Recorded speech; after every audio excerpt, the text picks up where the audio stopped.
Hey guys, Montae here, and welcome to the free-to-play news. During these videos, we're going to go over all recent updates related to the free-to-play version of Old School Runescape. And today we're going to check out the recent change to one of Old School Runescape's oldest game mechanic, improvements to the loot key system, clan broadcasts, a handful of Poll 76 updates, death pal changes, and more.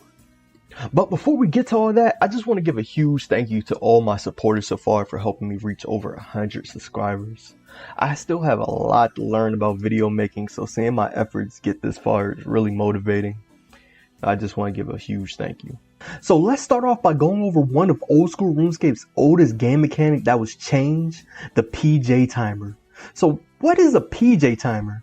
It's basically short for pal jumping or player jumping. It's when another player jumps in when your opponent is nearly dead to steal the kill in the loot. In single way combat, a player attacking an NPC cannot be attacked by another player. And Jagex find this is a fair interaction, but the issue arises when players try to take advantage of this when trying to escape player killers by boxing NPCs to gain an unfair protection. And this is where the new PJ timer is supposed to be of use. With this change, once you're out of combat with an NPC or another player, others won't be able to attack you for the next 12 seconds or 20 game ticks. The developers believe this is a positive approach towards this issue, so it'll continue to be monitored for feedback and more suggestions. And another update based on the PJ timer changes, players can no longer trade in the wilderness if they've recently been in combat. Next up, the loot key system has already received some improvements. Additional loot chests have been added to the Grand Exchange and at the Edgeville Bank, which is interesting to see considering how a supporter and I had a great conversation on if the loot key system is actually viable for free to play. The price to use and unlock the loot keys have been reduced to 1 mil GP from 5 mil GP, so you'll receive a 4 mil GP refund if you purchased it previously. Also, an issue was fixed when two players died with the loot keys enabled.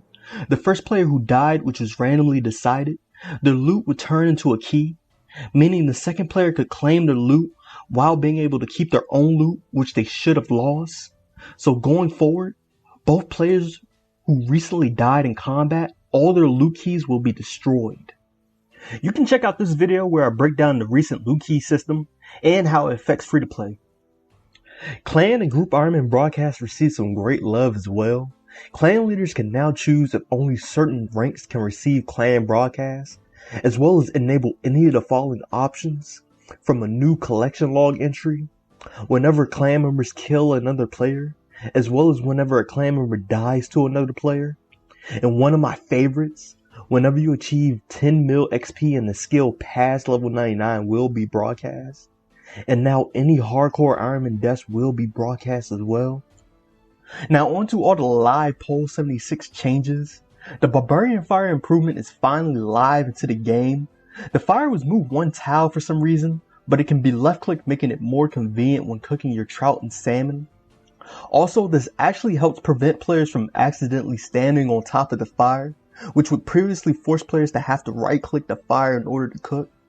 Now, as far as XP rates, doing this 3-tick fishing and 2-tick cooking tick manipulation method has become more viable and easier to do, which can gain you upwards to 56k fishing and 74k cooking XP per hour, which is actually a buff compared to the current efficient fishing XP rates. And something else from Poll 76, the delay when using essence on Runecraft altars have been removed and is finally live in game. With this update, Runecrafting XP rates were increased from 3.8k up to 4.2k plus XP per hour, saving around 50 hours of playtime. The quest list interface received a major quality of life update. You can now sort the quest list based on free to play or members, alphabetically, release year, storyline, the start location, and more. You also have the option to switch back to its classic form whenever you want. You can also filter out any types of quests, from mini quests, regular quests, quests not started, and more. And there's also text features you can change, such as the text color, shadows, and size. You can check out this video where I go over the rest of the Poll 76 updates coming soon. We still have some quality of life updates and the best in slot staff on the way. We finally received the engine work for Death Pals, and the update is live in game right now. Death Pals are piles of items left behind on the ground whenever a player dies. The game now recognizes Death Pals based on your player save data, rather than the world save data, meaning we're able to receive great features such as untradables, or items dropped on death outside of PvP will be saved whenever you log off, and they will reappear when you log back in. But keep in mind the timer for your items staying on the ground until they disappear from the game will remain the same, but the timer will be paused whenever you're offline now. This doesn't apply to items dropped inside instance areas though. And in other news, the Beekeeper random event now prioritizes giving you outfit pieces if you don't have the full set, rather than previously giving you a 50% chance at getting a piece per event. And lastly, players and clans finally have the option to leave their clan chats, which replaced the mute button there, allowing players to play privately online. Free-to-play received quite a bit of love just in the last few weeks, and if you like staying posted with all free-to-play related updates and more content later on, I would appreciate a like and subscribe because it really keeps me going. So until next time, good luck, have fun, peace.